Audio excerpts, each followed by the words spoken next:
नमस्कार दोस्तों, और हम पुनः एक बार आप सभी का तहे दिल से स्वागत करते हैं। और हमारी आज सुबह की संस्कृति क्लास आप सभी को नहीं मिली है, उसके लिए दिल से क्षम्यता।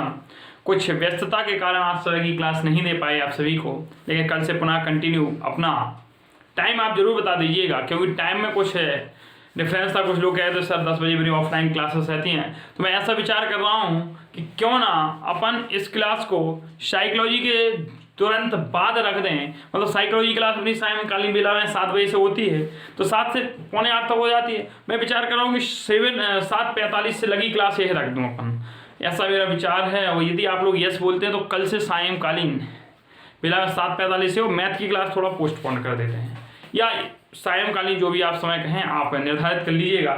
चले दोस्तों, अब अपन बात करते हैं। पिछली क्लास में अपने वंशानुक्रम पढ़ रहे थे, हालांकि उसके बाद हमने कुछ साइकोलॉजी क्वेश्चन कराए थे आपको, लेकिन अब हम पुनः एक बार आपको वंशानुक्रम से जोड़ने का प्रयास करते हैं। वंशानुक्रम में हमने पढ़ा था कि किस प्रकार से एक बच्चे के विकास को प्रभावित करता है वंशानुक्रम। वंशानुक्रम प्रभावित करने वाला आंतरिक एक विशिष्ट कारक होता है। वंशानुक्रम और वातावरण ही बालक के विकास को सर्वाधिक प्रभावित करता है। उसमें सर्वाधिक भूमिका पहली किसकी रहती है भाई? वंशानुक्रम की रहती है। जैसे बच्चे के अंदर जीन्स आएंगे उसी प्रकार का तो बच्चा प्रोडक्ट होगा। जिस प्रकार से उत्पाद तो वही होगा ना जो आप लगाएंगे। बोया पेड़ बबूल का आम्र कहां से खाएं, अर्थात कहने का मतलब उच्च विचारों वाले माता पिता की संतान में भी उच्च विचार होंगे और निम्न विचार वाले माता पिता की संतानों में भी निम्न विचार होंगे। और यह मैं नहीं, अपना साइकोलॉजी के साइकोलॉजिस्ट कह गए हैं, उनकी बात को सिर्फ मैं माध्यम के साथ आपके सामने रख रहा हूं। तो पहले हमने उस दिन पढ़ा था कि जब भी एक महिला होगी, मादा और पुरुष, और किसी भी बच्चे के विकास में इतना याद रखना, बच्चा देखना हम आपको विकास देखो, क्योंकि जो हमारी विकास की अवधारणा चल रही, वंशानुक्रम चल रहा है, इसके बाद वातावरण, फिर हम बच्चे का विकास पढ़ेंगे, सामाजिक विकास पढ़ेंगे। सामाजिक विकास क्या होता है, गत्यात्मक विकास क्या होता है, शारीरिक विकास क्या होता है, मानसिक विकास क्या होता है, और इसके बाद अवस्थाएं पढ़ेंगे। विकास के बाद फिर अभिवृद्धि और विकास। तो इतना याद रखना, जो वंशानुक्रम होता है इसमें पुत्र होगा या पुत्री होगी, क्योंकि माता का जो 23वीं जोड़ा होता है XX होता है और पिता का XY होता है। पिता का क्या होता है? XY। यदि X से X मिला तो बननी है पुत्री, तो क्या होगा भाई? पुत्री। यदि X से Y मिला तो पुत्र होगा, तो क्या होगा? पुत्र होगा।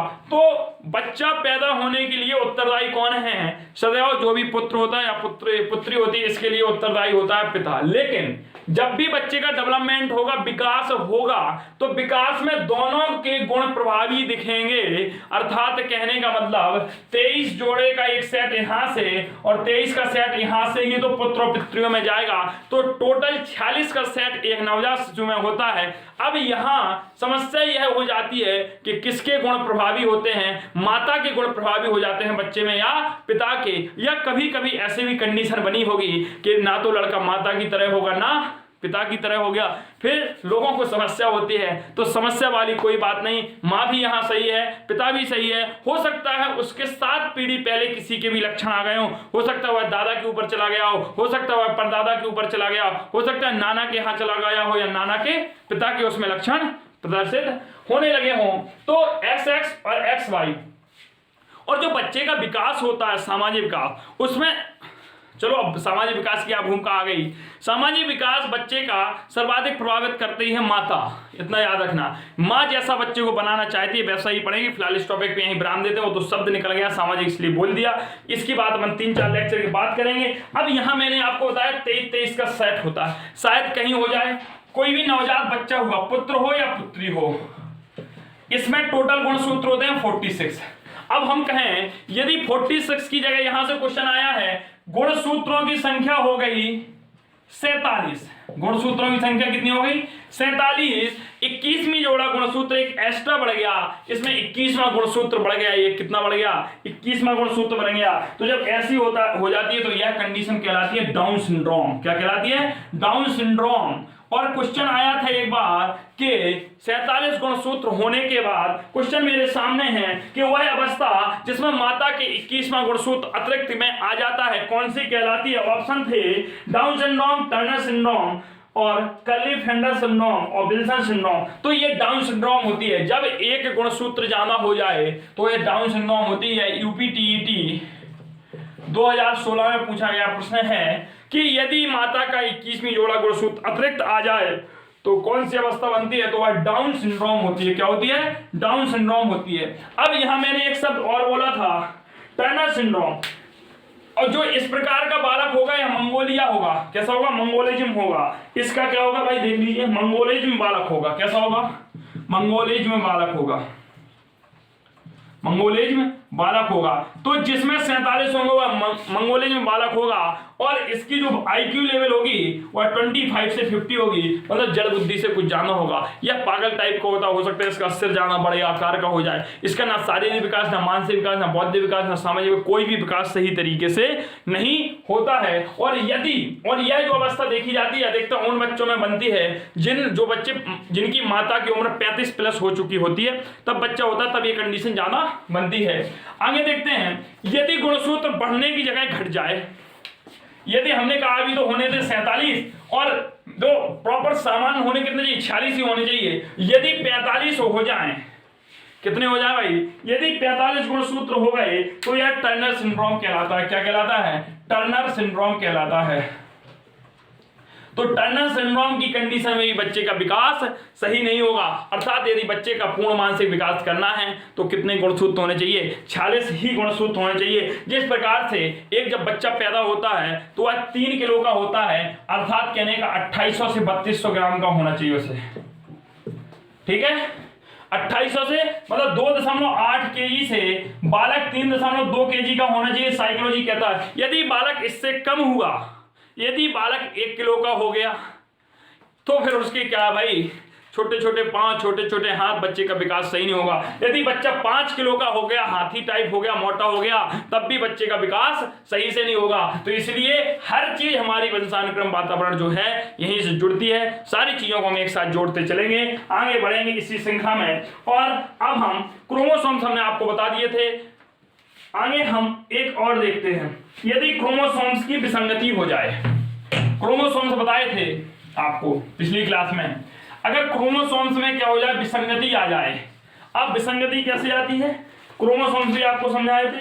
क्रोमोसोम्स क्या होते हैं, जो महिला और पुरुष के अलग अलग गुणसूत्र होते हैं, मतलब जो अभी हमने मिलवाए थे आपको XX और XY, यह हमारे महिला के थे, इनको तो लिख ही रहने दो आज पूरी क्लास में, या पुरुष के थे। अब इनमें यदि विसंगति आ जाए, सपोज करो कोई बच्चे में XXY आ गए, महिला के 2 और पुरुष का 1 आ गया, निश्चित बालक होगा।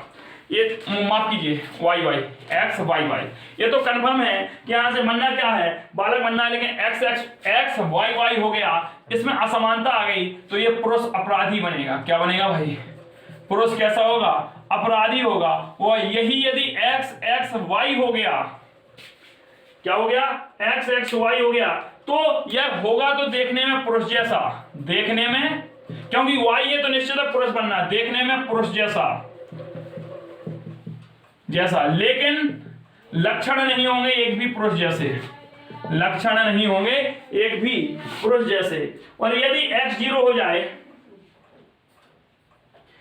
यदि X0, ठीक है, तो महिला बननी है, होना क्या है, महिला। लेकिन महिला तो होगी, लेकिन इसमें महिलाओं के लक्षण नहीं होंगे, अर्थात इसमें बांझपन पाया जाएगा, बच्चे पैदा नहीं कर सकते, वो महिलाएं दस कॉल्ड, यही तो इनका मेन गुण होता है।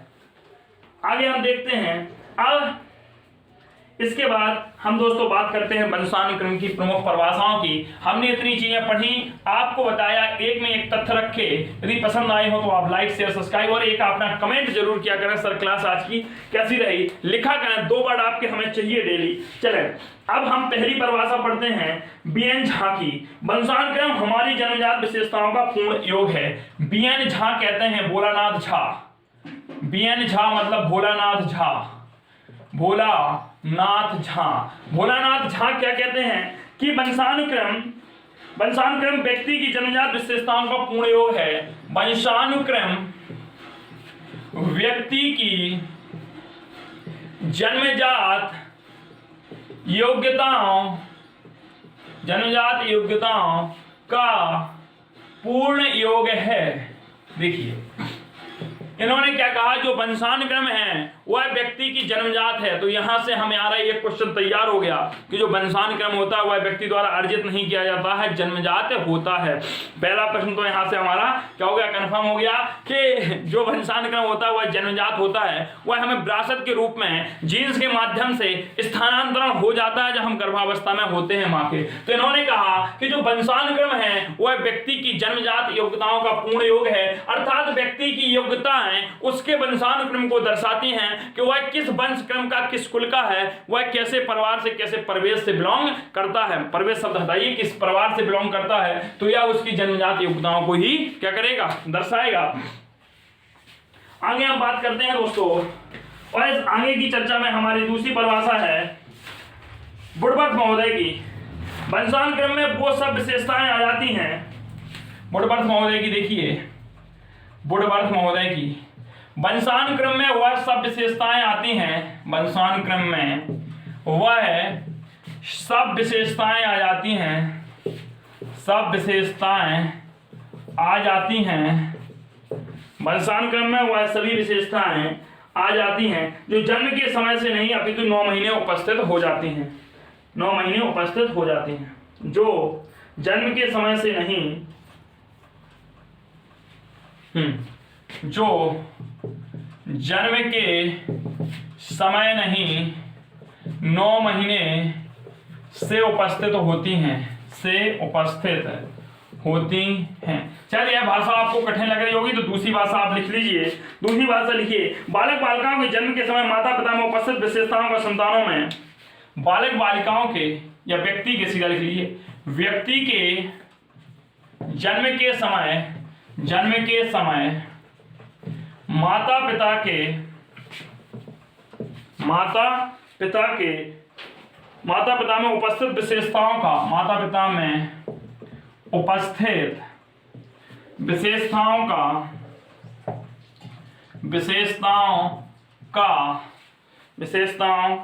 संतानों में, विशेषताओं का संतानों में स्थानांतरण, विशेषताओं का संतानों में स्थानांतरण वंशानुक्रम कहलाता है। वुडवर्थ महोदय क्या कहते हैं? अरे वुडवर्थ महोदय कहते हैं कि यदि किसी व्यक्ति का जन्म होता है और उसके जन्म के समय जो जन्म है उपस्थित, उसके माता पिता में जो लक्षण उपस्थित होते हैं वही तो किस में दिखाएंगे, वही लक्षण किस में स्थानांतरित हो जाएंगे, बच्चे में हो जाएंगे। जैसे कि आप लोगों ने देखा होगा बालक को, अरे भैया इसकी शक्ल तो किसकी जगह इसकी माँ जैसी, इसका व्यवहार यार इसके पिताजी जैसा है, यार ये तो पापा पे गया है, बड़ा शालीन बच्चा है, इसका रंग रूप है जैसे मुझे ही ले लीजिए, तो मेरा रंग मेरी माँ के ऊपर है और मेरा फेस मेरे पिता के ऊपर गया है। तो होता है ये किसका वंशानुक्रम है भाई, व्यक्ति के जन्म के समय माता पिता में उपस्थित विशेषताओं का संतानों में स्थानांतरण क्या कहलाता है, वंशानुक्रम कहलाता है। प्रत्येक व्यक्ति जो भी मेरे वीडियो को देख रहा है वो यह जानता होगा कि वह अपनी माँ पे उन्हरा है या अपने पिता पे उन्हरा होगा, और कोई ना कोई ऐसा होगा जिसकी शक्ल, जिसके आचरण, जिसके व्यवहार अपने बप्पा से मिलते होंगे। कन्फर्म है, या तो आपके अंदर मातृ पक्ष के लक्षण देखेंगे या पितृ पक्ष के लक्षण देखेंगे, लक्षण जरूर देखेंगे। मेरा स्वाभाविक जो स्वभाव है मेरा, तो मेरा स्वभाव मामा पक्ष पे गया है पूरा, जो मेरा स्वभाव है तो वह मामा पक्ष पे ज्यादा गया, उग्र स्वभाव का व्यक्ति हूं मैं भी। चलें अगली परिभाषा हम देखते हैं, जेम्स वेबर महोदय क्या कहते हैं।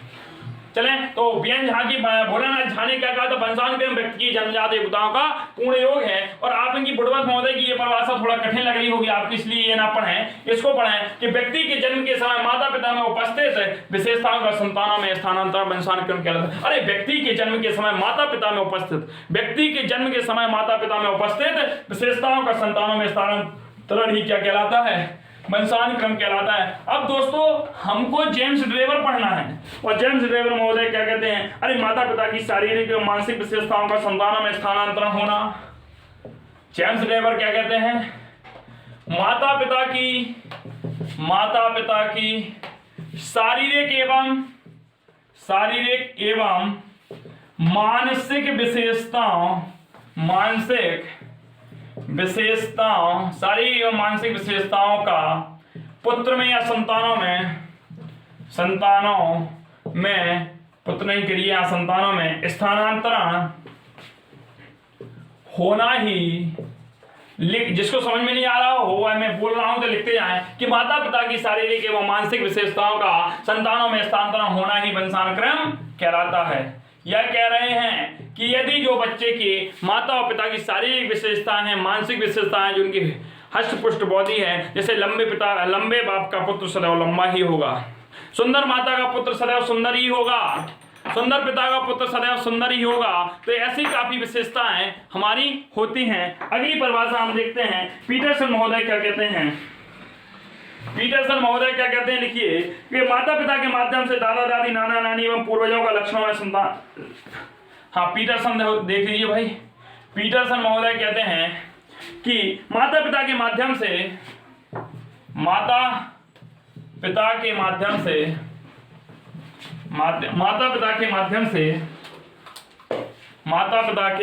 माध्यम से दादा दादी नाना नानी एवं दादा दादी नाना नानी माता पिता दादा दादी नाना नानी एवं पूर्वजों के लक्षणों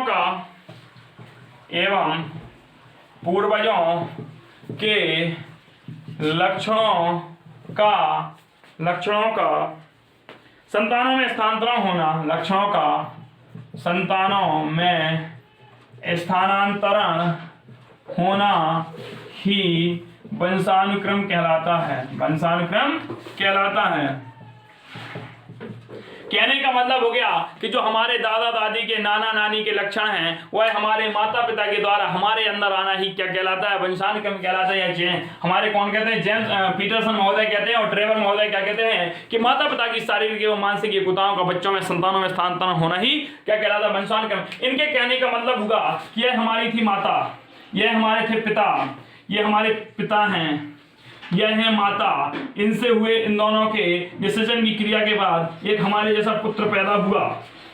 ठीक है, इनके रहे होंगे माता पिता, इन मेरे हो गए नाना नानी, और यहां से ये हो गए दादा दादी। ठीक है, कौन हो गए, दादा दादी। तो हो सकता है इस होने वाले पुत्र में दादा दादी के लक्षण दिखें या नाना नानी के लक्षण दिखें, हो सकता है इन सब लक्षणों का समावेश पूर्वजों का आना ही क्या कहलाता है, वंशानुक्रम कहलाता है। दोस्तों क्या कहलाता है, वंशानुक्रम कहलाता है। और एक परिभाषा और देख लीजिए, रूथ बेनेडिक्ट महोदय की देख लीजिए कि वंशानुक्रम माता पिता से संतानों को प्राप्त करने के गुणों का नाम है। हमारे बेनेडिक्ट महोदय क्या कहते हैं, उसको भी लिखिए और आप इन चीजों को समझते चलिएगा। सारी अच्छी चीजें हैं, अच्छी चीजों का मतलब अच्छी परिभाषाएं हैं जो आपको योग्य बना देंगी। क्या बना देंगी, योग्य। चलें, रूथ बेनेडिक्ट महोदय कहते हैं हमारे कि वंशानुक्रम माता पिता से संतानों को प्राप्त करने वाले गुणों का नाम है। वंशानुक्रम माता पिता से प्राप्त होने वाले गुणों का नाम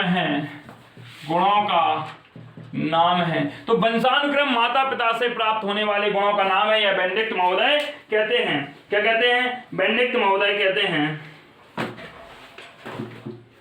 यह हमारे हो गए क्या, हमारी मूल परिभाषा हो गई। और यहाँ आप लिख लीजिए कि वंशानुगत सिद्धांत के जनक कौन माने जाते हैं, तो वंशानुगत सिद्धांत के जनक ग्रेगर जॉन मेंडल माने जाते हैं। और वंशानुगत की इकाई जो होती है वंशानुक्रम स्थानांतरण की, वह जीन्स होते हैं। अब हेडिंग डालिए आप, हेडिंग आपके सामने कि वंशानुक्रम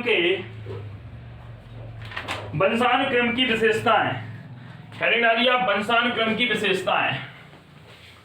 अभी तो वंशानुक्रम के आपको नियम पढ़ने हैं और यह नियम थोड़े मोड़े नहीं, 5 सिद्धांत पढ़ने हैं। आज डालिए वंशानुक्रम की विशेषताएं, वंशक्रम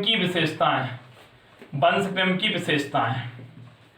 मूलतः इन विशेषताओं को 4 भागों में बांटा गया है। पहला पार्ट हम आपको बताते हैं कि शारीरिक विशेषता क्या है। पहली होती है शारीरिक विशेषता। कौन सी होती है, शारीरिक विशेषता। दूसरी हम देखते हैं, दूसरी होती है हमारी मानसिक या बौद्धिक विशेषता। मानसिक या बौद्धिक विशेषता। तीसरी दोस्तों हमारी होती है क्रियात्मक विशेषता। कौन सी होती है? क्रियात्मक विशेषता। और चौथी होती है हमारी असाधारण विशेषता। क्या होती है? असाधारण विशेषता। अब शारीरिक विशेषता क्या होती है, मानसिक विशेषता क्या होती है, इस पर जानते हैं कि माता पिता के शारीरिक गुणों या लक्षणों का, माता पिता के शारीरिक गुणों या लक्षणों का हम में स्थानांतरण होना ही क्या कहलाता है? शारीरिक विशेषता कहलाता है। कहने का मतलब होगा बौने माता पिता का बौना लड़का होगा, मौनी संतान होगी, लंबे माता पिता की लंबी संतान होगी, घुंघराले बाले वालों माता पिता की घुंघराली संतान होगी, लहराते हुए बाल वाले माताओं की जिनके लहराते हुए खुले बार हैं तो उनकी वैसी ही संतान होगी। यह क्या होती है? हमारी शारीरिक विशेषताएं होती हैं। शारीरिक विशेषताओं में आप यदि माता पिता काले हैं तो बच्चा भी काला होगा, गोरे हैं तो गोरा होगा, नाक की बनावट ले लीजिए, आंखों की बनावट ले लीजिए, और वैसे भी भारत की आंखें तो सबसे सुंदर मानी जाती है, मृगनयनी कहते हैं यहाँ की आंखों को, ठीक है। तो आप समझ लीजिए कि कहते नहीं कि भैया तेरी आंखें तेरी माँ पे गई हैं, तेरी नाक तेरे पिता पे गई है, तो तेरे चेहरे की बनावट किस पे गई है? तो यही तो हमारा क्या होता है? सारी माता पिता के गुणों या लक्षणों का संतानों में स्थानांतरण होना, उन्हीं की तरह से बनावट होना ही क्या कहलाता है? शारीरिक विशेषता कहलाता है। दूसरा देखते हैं दोस्तों, वंशानुक्रम की विशेषता है कि माता पिता के मानसिक गुणों का संतानों में प्रकट होना ही वंशानुक्रम की मानसिक विशेषता कहलाता है। कहने का मतलब होगा कि मानसिक विशेषता, देखिए ये फैक्ट नहीं हो सकता हर जगह, कहने का तात्पर्य बस इतना है कि वंशानुक्रम की विशेषताएं जो मानसिक या बौद्धिक विशेषता होती है, यदि कोई डॉक्टर है तो हो सकता है उसका बच्चा डॉक्टर बन जाए, इंजीनियर का बच्चा इंजीनियर बन जाए, लेकिन ये फैक्ट नहीं है, क्योंकि वंशानुक्रम और वातावरण पे अभी कोई बात फैक्ट कोई लिख ही नहीं सका। एक आकलन के तहत कहा गया है कि यदि कला संगीतकार का बच्चा है तो निश्चित उसकी कला और संगीत में रुचि होगी, किसान का बच्चा है तो किसानी करना तो जानेगा, क्योंकि उसके जीन्स में किसानी है, जीन्स में किसानी है। आप क्षत्रिय बच्चा है तो उसके खून में ही गर्मी होगी। तो ऐसे ही जो हमारी मानसिक या बौद्धिक विशेषता होती है, तो क्या होगा भाई, हो सकता है कोई वैज्ञानिक का लड़का हुआ वैज्ञानिक बन जाए, लेकिन नहीं वैज्ञानिक बने या ना बने, पर उसमें वैज्ञानिकों वाले लक्षण जरूर होंगे, लक्षणों का उद्भव जरूर होगा। अगला देखते हैं क्रियात्मक विशेषता। माता पिता की शारीरिक क्रियाशीलता के लक्षणों को संतानों में प्रकट होना ही क्रियात्मक विशेषता कहलाता है। जैसे कि लंबी आयु का होना, जैसे कि प्रजनन क्षमता का होना, बौद्धिक क्षमता का होना, कमजोर स्वास्थ्य का होना, कि हम कहते हैं कि जो क्रियात्मक विशेषता होती है कि सचिन रमेश तेंदुलकर का लड़का अर्जुन तेंदुलकर भी क्रिकेटर बन गया, किस विशेषता का उदाहरण है? क्रियात्मक विशेषता का उदाहरण है। धोनी की नन्ही सी पड़ी हुई है जो, वो भी यदि कल के दिन क्रिकेटर बन गई तो क्रियात्मक विशेषता का उदाहरण है। मतलब माता पिता की जो क्रियाशीलता होती है उसके आधार पर यदि संतानें उनके पद चिन्हों पे चल जाती हैं तो एक वंशानुक्रम के अंतर्गत ही क्या कहलाती है? क्रियात्मक विशेषता कहलाती हैं। माता पिता की मानसिक शक्तियों का बच्चे में उद्भव होना मानसिक विशेषता होती है, क्रियात्मक शक्तियों का बच्चे में उद्भव होना क्रियात्मक विशेषता कहलाती है। दोस्तों आगे देखते हैं,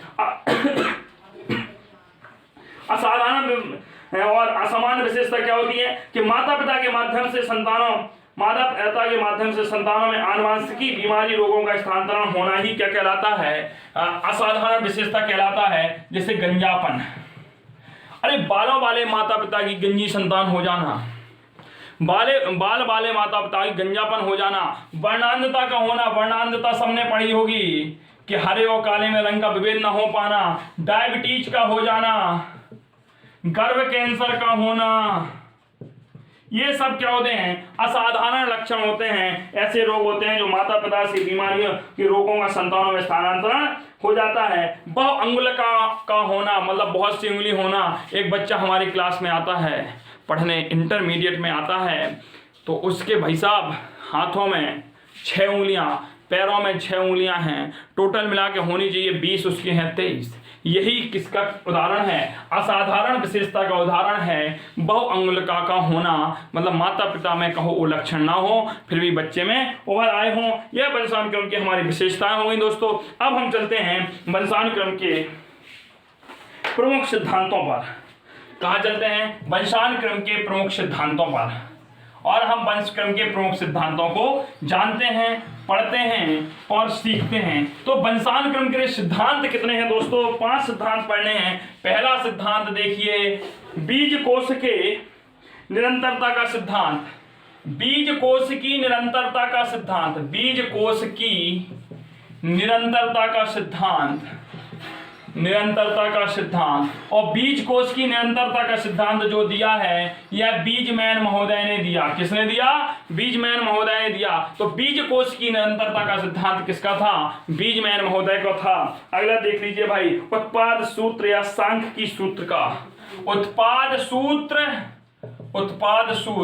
या सांख्यिकीय सूत्र, सांख्यिकीय सूत्र, उत्पाद सूत्र या सांख्यिकीय सूत्र का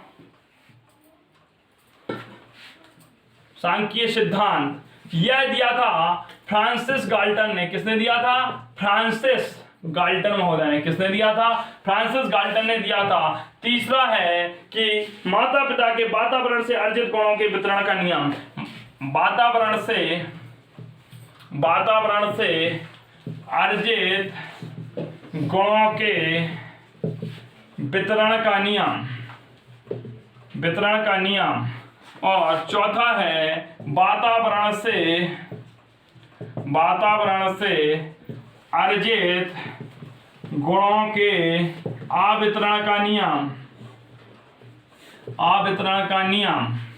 ठीक है। और अगला है कि प्रत्यागमन का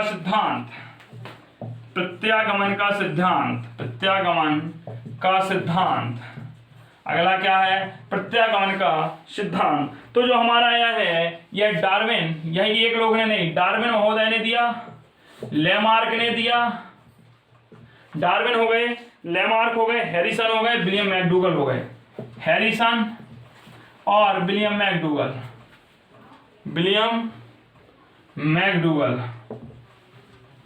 ठीक है। और ये वातावरण से अर्जित गुणों के आवितरण का नियम, ये कह रहा भाई बांट क्या कह रहा? वातावरण में अर्जित गुणों का वितरण का नियम कह रहा भाई ले सब्जी ले, सब ले जाए। लेकिन ये कह रहा नहीं, मैं किसी को नहीं देने वाला। आवितरण का नियम यह बीजमैन महोदय का था। किसका था? इन नियमों पर फुल चर्चा भी करूंगा। प्रत्यागमन का सिद्धांत इसे तो महा इंपॉर्टेंट कर लीजिए भाई, ग्रेगर जॉन मेंडल का है, ग्रेगर जॉन मेंडल। और इन्होंने तो आपको पता है ना किस पर प्रयोग किया था? मेंडल का प्रयोग आप सभी को पता होगा किस पर किया था। लेकिन अब समय हो चुका है हमारी आपसे विदाई का, और हम लेते हैं विदाई। कल की क्लास में हम सारे सिद्धांतों को, पांचों सिद्धांतों पर पढ़ने के बाद वंशानुक्रम पर प्रभाव पड़ने वाली शक्तियों पर भी चर्चा करेंगे। चलें, आज की क्लास में हो चला है समय, और इन सिद्धांतों के बाद और देख लेते हैं। बीज कोश की निरंतरता का सिद्धांत किसका है? बीजमैन का। उत्पाद सूत्र सांख्यिकीय सिद्धांत किसका है? फ्रांसिस गाल्टन का है। और वातावरण से अर्जित गुणों का वितरण का नियम किसने दिया था? भाई डार्विन ने दिया था, लेमार्क ने दिया था। लेमार्क ने किस पर प्रयोग किया था? तो जिराफ पे किया था। डार्विन ने मछली पर किया था। हैरिसन ने तितलियों पर किया था। विलियम मैकडूगल ने चूहों पर किया था। और वातावरण से अर्जित गुणों के आवितरण का नियम किसका है? बीजमैन का है। किसका है भाई? बीजमैन का है। और ये बीजमैन का भी सिद्धांत अपन को क्या पढ़ना है? इन्होंने कहा था जो वातावरण से अर्जित गुण होते हैं वह एक पीढ़ी से दूसरी पीढ़ी में स्थानांतरण नहीं होते, जबकि इनके अनुसार होते हैं। और प्रत्यागमन का सिद्धांत क्या होता है? इन्होंने दो प्रकार के बताए थे। इनमें दो प्रकार थे, एक प्रसुप्तता और एक सुप्त अवस्था थी। इन सब पर चर्चा हम कल की क्लास में करने वाले हैं। मतलब कल की क्लास हमारी धमाकेदार क्लास होगी।